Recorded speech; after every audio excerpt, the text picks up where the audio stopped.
অল্প কয়টা ভাত আর তরকারি রান্না করা ছাড়া আমি আর কিছুই রান্না করতে পারবো না।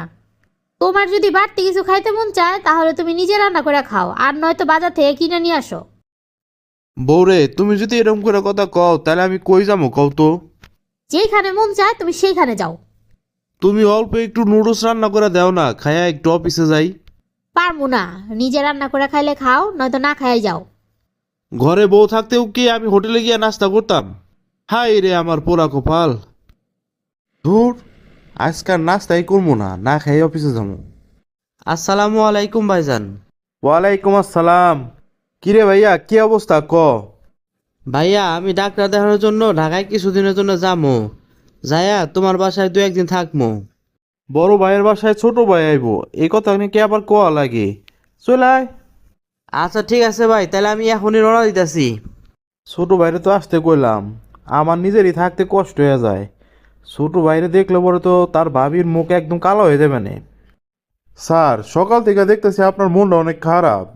যদি কোনো সমস্যা না থাকে তাহলে স্যার আমার সাথে শেয়ার করতে পারেন।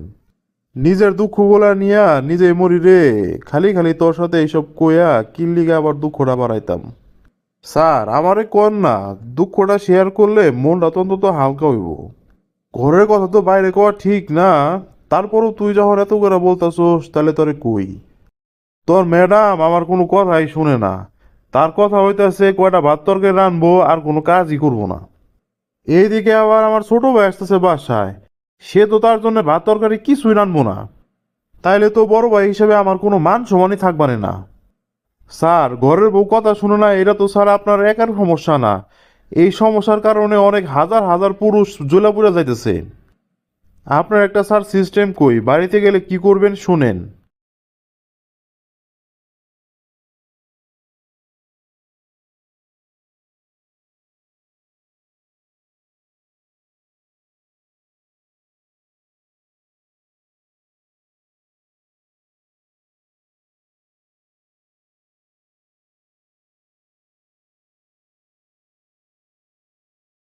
তুই তো অনেক ভালো একটা বুদ্ধি দিচ্ছিস রে। আজকে বাসায় যাই এই বুদ্ধিটাই কামে লাগামো। কি গো, শুনছো নাকি? আজকে ছোট ভাই আসবো আমগো বাসায়। আমি এখনই যাইয়া বাজার সদাই করে নিয়ে আসতেছি, তুমি রান্নার ব্যবস্থা করো। এত আর কাজ নাই, তোমার ভাই কিসের জন্য আসতেছে আবার? মাত্র 2 বছর আগে না এসে ঘুরে গেল, এখন আবার কিসের জন্য আসতেছে? আরে ভাই, আমার ভাই না, তোমার ছোট ভাই আসতেছে। আমার ভাই আসতেছে? তুমি এই কথা আমার আগে বলবো না? আর আমার ছোট ভাই তো সেই 2 মাস আগে আসছিল, আর আসে নাই। বাজারে গিয়া জেরে জেরে তোমার চোখের সামনে পড়বো, সব কিনে ফেলবা। সুন্দর করে রান্না করার দায়িত্ব আমার। এই তো লাইনে চলে আইছে। এখন তুমি সিরিয়ালি কও আমি কি কি আনতাম। গরুর গোস্ত নিবা, গরুর কলিজাও নিবা, ইলিশ মাছ নিবা, আর দেশি মুরগি নিবা। চোখে পড়লে বড় বড় গলদা চিংড়ি মাছগুলো নিও। আমার ভাই তো খাসির মাংস পছন্দ করে, 2 কেজি খাসির গোস্ত নিও। আর কি লাগবো? আর লাগবো, আমার ভাই তো কালো আঙ্গুর খাইতে পছন্দ করে, 2 কেজি কালো আঙ্গুর আইনো। আর কিছু লাগবো নাকি? সব কিছু আজকে নিয়ে আসলে কালকে কি করবা? আমার ভাই তো আর একদিন থাকবো না। যাও যাও, দেরি করো না, তাড়াতাড়ি তুমি বাজারে যাও। এই হলো তাইলে মাইয়া মানুষের মতি গতি। এই নেও বউ, বাজার সদাই সব কইরা আনছি, রান্না বান্না সব কইরা ফেলো। আমি একদম আমার মনের মতো করে রান্না করবো, তুমি কোনো চিন্তা করো না। আজকে কতদিন পর আমার ছোট ভাইটা আসতেছে, সেবা যত্নের কোনো অপূর্ণতা রাখবো না। আমার ভাই কয়টার সময় আসবে বলছে? এই তো অল্প কিছুক্ষণের মধ্যে চলে আসবো। ওই তো মনে হয় চলে আইছে, কলিং বেলের আওয়াজ শোনা যায়। আসসালামু আলাইকুম ভাইয়ার ভাবি, কেমন আছেন আপনারা? ওয়ালাইকুম আসসালাম। কিরে ভাই, তুই আসছিস নাকি? ঘটনা কি? এদিকে আসো, তোমার সাথে আমার কথা আছে।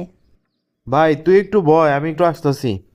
কি হইলো এটা? তুমি বলছো আসবো আমার ভাই, এখন দিয়ে চলে আসছে তোমার ভাই।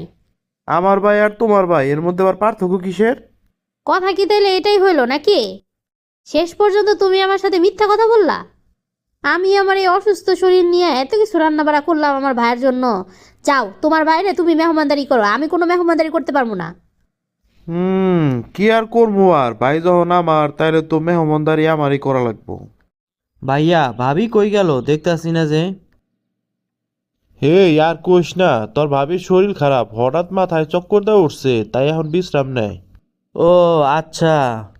তুই তো অনেক দূর তো জার্নি করে আইলি, আগে আমরা কিছু খায় নেই, চল। এবার রাতের রান্না এবার এত স্বাদ হইলো কেমনে? সিস্টেম করে রান্দাইছি। কি করলেন ভাই? না, তোর ভাবির রান্না এমনিতে আগের থেকে অনেক ভালো হয়ে আছে। বাড়ির সবার কি অবস্থা ক, ভালো আছে নাকি আব্বা আম্মা? আব্বা আম্মা তো শুধু আপনার কথা আর ভাবির কথা কইতাছে, কবে যাবেন বাড়িতে? এই তো সামনের বছর ঈদের সময় যাবো। ভাই আমার তো এদিকের কাজকর্ম প্রায় শেষ হয়ে যাবো বিকেলের দিকেই, আমি কিন্তু বিকেলের দিকেই চলে যাবো ভাই বাড়িতে। এবার না থাকলেও পরের বার আসলে কিন্তু থাকতে হইব। ওমা ভাবি, আপনি আসছেন কখন? তুমি বিকালবেলা চলে যাবা এটা শুই নাকি আমি আর না এসে থাকতে পারি নাকি? ভাইয়া আমি তাহলে এখন যাইগা, আপনার ঘরে অনেক কষ্ট দিলাম। আরে না না, কিসের আবার কষ্ট, আবার আসিস। তুমি আমার সাথে মিথ্যা কথা বলছো না, এটা তুমি মনে রাখো। আর কোনোদিন তোমার ভাই বাসায় আসুক, তোমার ভাইরে আমি না খাওয়ায় বাড়িতে পাঠামো। সালামু আলাইকুম দুলা ভাই। ওয়ালাইকুম আসসালাম। দুলা ভাই আপুর নাম্বারে তো ফোন ঢোকে না, এর জন্য আপনার নাম্বারে ফোন দিছি। দুলা ভাই আমি আজকে আপনি গো বাড়িতে আসমো। ও আচ্ছা, সমস্যা নাই সমস্যা নাই, চলে আসো তুমি।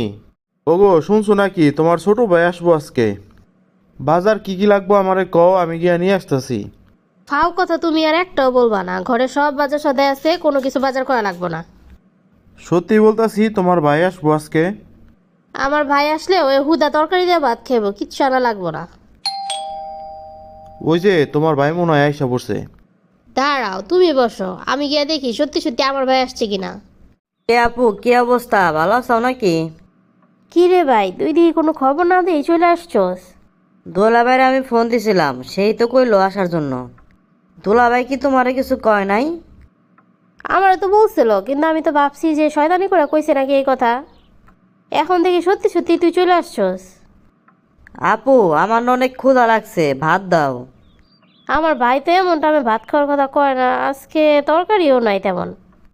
আপা তোমার জামাই বাড়ি আইসা কি ক্ষুধা, ডিম ভাজি দিয়ে ভাত খামু? মাছ গোস্ত কিছু রান্ধো নাই? ভাই রে, দুঃখে আমার বুকটা ফাইটে যেতেছে, তোরে আমি শুধু ডিম ভাজি দিয়ে ভাত দিলাম। তো দুলাভাইয়ের কথা গুরুত্ব না দিয়া আমার এই অবস্থাটা হয়েছে। দুলা ভাইয়ের কথা গুরুত্ব দাও নাই কিসের জন্যে? না থাক, এটা তোরে বইলা কোনো লাভ হইব না। প্রিয় বন্ধুরা, আপনারা লাইক কমেন্ট ও শেয়ার করে আমাদের পাশে থাকুন। আপনাদের একটি লাইক ও কমেন্ট আমাদের নতুন ভিডিও বানাতে অনেক উৎসাহ যোগায়।